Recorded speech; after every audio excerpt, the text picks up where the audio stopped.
నమో భగవతే రుద్రాయ. ఏదైనా తంత్ర జపము లేదా మంత్రపరమైనటువంటి జపము లేదా యంత్రము కూడా మనం తయారు చేసుకుంటున్నటువంటి సమయంలో చాలా ఖచ్చితంగా వాటి మీద మనకి విశ్వాసం ఉండాలి. మనం ఏదైనా జపం చేస్తున్నాము అంటే ఆ జపం ద్వారా మనకి ఖచ్చితంగా పని జరుగుతుంది అనేటటువంటి ఉద్దేశంతో చేసినట్లయితే మనకి ఖచ్చితమైనటువంటి ఫలితాలు అనేటటువంటివి ఉంటాయి. ఇప్పుడు మీకు నేను చెప్పబోయేటటువంటి పరిహారం ఏమిటి అంటే, కోరినటువంటి కన్య మీకు భార్యగా లభించేటటువంటి మంత్రం.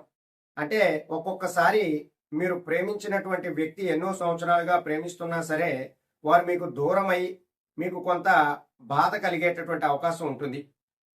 అయితే అటువంటి సందర్భాలలో ఒక్కొక్కసారి పేరెంట్స్ ఒప్పుకోకపోవడము లేదా మీకు ఏదైనా ఇతర పరమైనటువంటి కారణాల వల్ల మీ ఇద్దరి మధ్య కూడా ఎడబాటు అనేటటువంటిది రావడము కొంత జరుగుతూ ఉంటుంది.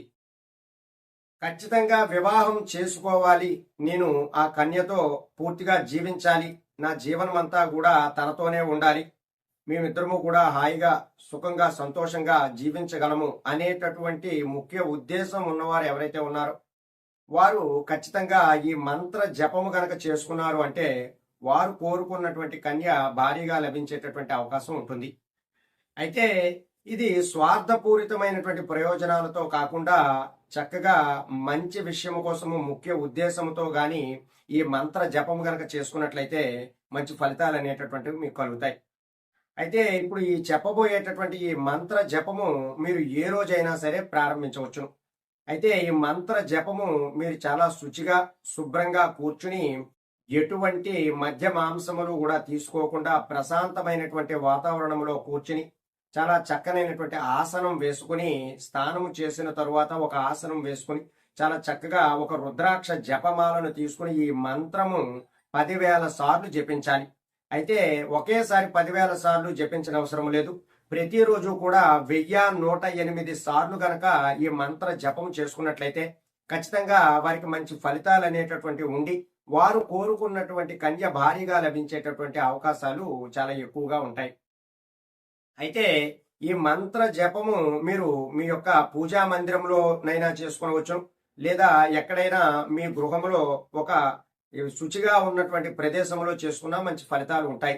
లేదు మాకు అలాంటి ఇబ్బందిగా ఉన్నది ఇంట్లో అనేటటువంటి సమయంలో ఎక్కడైనా దేవాలయంలోనైనా సరే కూర్చుని ఒక నిర్దిష్ట సమయము పెట్టుకుని ఆ నిర్దిష్ట సమయంలో ఈ యొక్క నిర్దిష్ట సంఖ్య ఎంత చెప్పాం 1108 సార్లు కనుక ఈ మంత్ర జపము చేసుకున్నట్లయితే ఖచ్చితంగా మీకు మంచి ఫలితాలు అనేటటువంటివి కలుగుతాయి.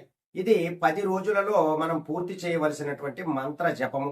ఈ మంత్ర జపం చేసిన తరువాత అవతల వ్యక్తి అంటే మీరు ఎవరైతే కోరుకుంటున్నారో ఆ కన్య మీకు ఇష్టపూర్వకంగా మారి మీ ఇద్దరి మధ్య కూడా సఖ్యత అనేటటువంటి ఏర్పడి వివాహం వరకు వెళ్ళేటటువంటి అవకాశాలు ఉంటాయి. అయితే మీరు ఈ మంత్ర జపం అంతా కూడా చాలా శుచిగా శుభ్రంగా చేయాలి. ఆ మంత్రం ఏమిటి అంటే ఇక్కడ నేను ఈ మంత్రం చెప్పినప్పుడు కన్యేయాం అని ఉంటుంది. ఆ చోట ఎవరైతే మీరు ఇష్టపడుతున్నారో ఆ వ్యక్తి యొక్క పేరుని అక్కడ చెప్పుకోవాల్సి ఉంటుంది. ఆ మంత్రం చెబుతున్నాను, ఒకసారి చూడండి. ఓం కమలే భద్రహాసే రోహిణి మోహిని కన్యేయం భార్య భవతు స్వాహ. మరొకసారి చెబుతున్నాను, ఆ మంత్రం చూడండి. ఓం కమలే భద్రహాసే రోహిణి మోహిని కన్యేయం భార్య భవతు స్వాహ. ఈ మంత్ర జపము మీరు 9 రోజులలో గనక పూర్తి చేశారు అంటే అద్భుతమైనటువంటి ఫలితాలు అనేటటువంటివి మీరు చూస్తారు. కాబట్టి నమ్మకంతో ఈ మంత్ర జపం అనేటటువంటిది చేయండి, మీరు మంచి ఫలితాలు పొందేటటువంటి అవకాశం ఉంటుంది.